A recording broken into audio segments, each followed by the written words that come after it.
में भी परिस्थिति बदली हुई नजर आई, क्या कुछ आज है? और मध्य प्रदेश की तस्वीर भी जरा आपके जरिए समझना चाहता हूं। हम अलग अलग राज्यों की तस्वीर के जरिए यह समझना चाहते हैं कि यह जो आज का चुनाव है वो किस दिशा में गया है। 379 सीट्स पे पोलिंग हो चुकी है और उसके बाद एक क्लियर पिक्चर साफ है, क्लियर है पिक्चर। उस पिक्चर को इस कार्यक्रम के अंत तक और साफ करने की कोशिश करेंगे। लेकिन डॉक्टर प्रकाश हिंदुस्तानी जी, क्या कुछ आपके नजरिए से? राजीव जी, उज्जैन की घटना यह है कि जो पोलिंग ऑफिसर है, सरकारी अधिकारी है, वो मोदी मोदी के नारे लगा रहे हैं। इनका इशारा था कि मोदी को वोट दीजिए, मोदी की पार्टी को वोट दीजिए। जब विपक्षी कार्यकर्ताओं ने आपत्ति की तो वो महिला अधिकारी क्षमा मांगने लगी और जिला निर्वाचन अधिकारी ने उनको वहां से हटा दिया। लेकिन सवाल यह है कि क्या कोई सरकारी अधिकारी, चुनाव का की ड्यूटी में लगा हुआ आदमी, ड्यूटी पे मतदान के दौरान ऐसी बातें करे तो उसके खिलाफ सख्त सख्त कार्रवाई होनी चाहिए, लेकिन नहीं हुई।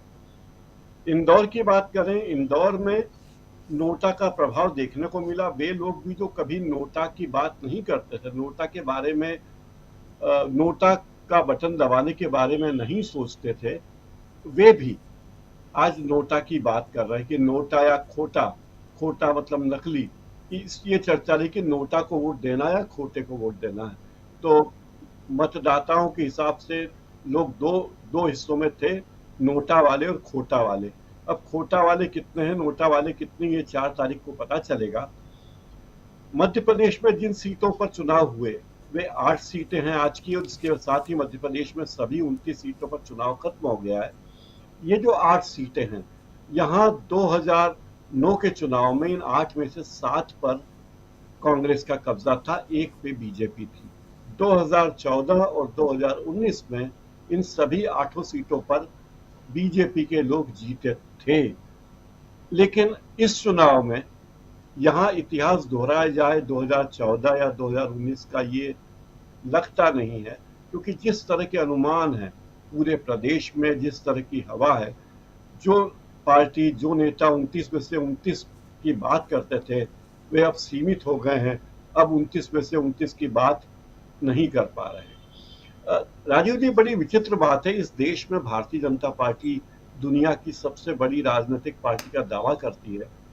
मणिपुर में प्रधानमंत्री मणिपुर का नाम नहीं लेते, लेकिन वहां बीजेपी की सरकार है और वहां से बीजेपी चुनाव नहीं लड़ती। लद्दाख में बीजेपी का सिटिंग एमपी है, लेकिन बीजेपी वहां से भी चुनाव नहीं लड़ती। नागालैंड में बीजेपी की सरकार है, उसका उप मुख्यमंत्री है, वो चुनाव नहीं लड़ते। मेघालय में बीजेपी सरकार में शामिल है, लेकिन लोकसभा चुनाव नहीं लड़ती। कश्मीर घाटी में बीजेपी का लेफ्टिनेंट गवर्नर सरकार चला रहा है, भाजपा वहां पे भी नहीं। यानी ये कैसी सबसे बड़ी पार्टी है? 370 हटाया कश्मीर घाटी में। अभी सुनील शुक्ला जी कह रहे थे 370 हटाने का दावा कर रहे हैं आप, अचीवमेंट के रूप में इसको देख रहे हैं, लेकिन चुनाव नहीं लड़ रहे हैं। चुनाव भाई, अगर लोग लद्दाख में भी आप नहीं है तो लद्दाख में होना चाहिए, नहीं है। इसका मतलब यह है कि बीजेपी डरी हुई है और उसने अपनी पूरी ताकत हिंदी हार्टलैंड पर, उत्तर प्रदेश, मध्य प्रदेश, गुजरात, राजस्थान, बिहार, इन पर सौंप रखी।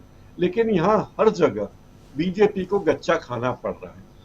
आज जो चौथे चरण की वोटिंग हुई, 18 राज्यों और 4 केंद्र शासित प्रदेशों में मतदान खत्म हो गया। आंध्र प्रदेश में भी आम चुनाव हुआ है और ऐसा लगता है कि बीजेपी और एनडीए को बड़ी मुश्किल से बहुमत मिलेगा। अगर मिला तो भी बहुमत के लाले पड़ रहे हैं। देखिए, बीजेपी की सीटें कम हो रही है, एनडीए की सीटें कम हो रही है, तो ये बड़ा विचित्र। कर्नाटक में बीजेपी की हालत खराब है। महाराष्ट्र में नकली एनसीपी और नकली शिवसेना के साथ बीजेपी चुनाव मैदान में है। उन नकली लोगों के साथ कितना जन समर्थन मिलेगा पता नहीं। आज मुंबई में काफी आंधी तूफान आए, मुंबई के लोगों के साथ हमारी सहानुभूति है, वे सुरक्षित रहें और स्थिति सामान्य हो, यह प्रार्थना है। लेकिन महाराष्ट्र के ही दूसरे राज्यों में जो राजनीतिक आंधी चल रही है, ननद भौजाई की लड़ाई है, असली वर्सेस नकली की लड़ाई है, उसमें क्या होगा? उसमें महाराष्ट्र में बीजेपी की हालत खराब है। मध्य प्रदेश छत्तीसगढ़ में जहां 29 में से 29 और 11 में से 11 की बात करते थे, कम से कम 10 से ज्यादा सीटों पर बीजेपी को जीत के लाले पड़े हुए हैं। महाराष्ट्र की बात हम कर चुके हैं, मध्य जी। बिहार में नीतीश कुमार ने जो किया है वहां उनकी सीटें बड़ी संख्या में कम हो रही। बंगाल में और पूर्वोत्तर के राज्यों में तो बीजेपी का को भारी नुकसान हो रहा है। यहाँ तक कि हरियाणा और पंजाब में भी नुकसान हो रहा है। और जिस बूते पर मोदी जी रैलियां कर रहे हैं, यूपी में नारे लगा रहे हैं और राहुल गांधी और सोनिया गांधी को सलाहें दे रहे हैं, उस यूपी और उत्तराखंड में भी बुरी दशा है बीजेपी की। यानी कुल मिलाकर बीजेपी को लगता है कि वो कहां से बहुमत बनाएगी, एनडीए कैसे बहुमत बनाएगा, ये उसे लाले पड़ रहे हैं। लेकिन बीजेपी इसी के साथ सक्रिय हो गई है अपने वो फंड में, जो उसका फंड था उसके पास अरबों रुपए का, खरबों रुपए का कहना चाहिए, उस फंड के उपयोग की तैयारी कर रही है।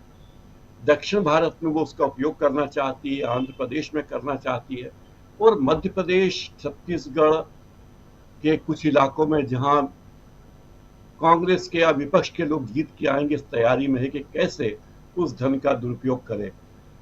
इसके अलावा ईडी, सीबीआई, इनकम टैक्स तो है ही, तो बीजेपी, एनडीए के दल, सीबीआई, इनकम टैक्स, ईडी और चुनाव आयोग, ये सभी पार्टियां मिलकर, पार्टी कहूंगा इनको, ये सभी पार्टियां मिलकर भी नरेंद्र मोदी जी की ताजपोशी कराने के बारे में संदिग्ध हैं। राहुल गांधी तो बार बार कह रहे हैं कि 150 पर सिमट जाएंगे, और राहुल गांधी का अपना अनुमान होगा, उनका अपना नेटवर्क होगा जिसने उन्हें बताया है, तो आप ऐसे खारिज भी नहीं कर सकते। आप देखिए मोदी जी पिछले दिनों जिस तरह की बातें कर रहे हैं, जिस भाषा में बात कर रहे हैं, और जिस तरह लोगों को मोदी और अमित शाह की रैलियों में लाया जा रहा है, पैसे दे देकर और सरकारी कर्मचारियों को जबरदस्ती बुला बुलाकर रैलियां करवाई जा रही है, उससे लगता है कि बीजेपी के लिए मुश्किलें बढ़ गई है। अमित शाह बड़े मतलब चाणक्य कहा जाता था, उनकी रैली जब होती है रायबरेली में तो पैसे दे देकर कार्यकर्ता लोगों को, मजदूरों को लेकर आते हैं ताकि भीड़ बढ़ाई जा सके, दिखाया जा सके कि रायबरेली में अमित शाह की रैली हो रही है, और ट्रैफिक को रोक दिया जाता है ताकि भीड़ बढ़े, लोग कहीं आ जा ना पाए और वहीं रुक जाएं जिस जगह पर रैली है। तो ये सारे हथकंडे अपनाने के बाद बीजेपी को लगता है कि किस तरह चिंता में है बीजेपी। अभी चुनाव के दौर बाकी हैं 3, पता चलेगा उसके बाद कि किस स्थिति में बीजेपी है। लेकिन अभी बीजेपी जो ख्वाब देख रही थी, वो सारे के सारे ख्वाब मिट्टी में मिल गए हैं और लाले पड़े हैं कैसे सरकार बनाई जाए और कैसे सारे संसाधनों को लुटा दिया जाए जी और सरकार बनाई जाए। राजीव जी। जी जी जी बिल्कुल। 2-3 बहुत ही महत्वपूर्ण बातें अभी तक की चर्चा में निकल के आई हैं और उसमें जरा उसी बात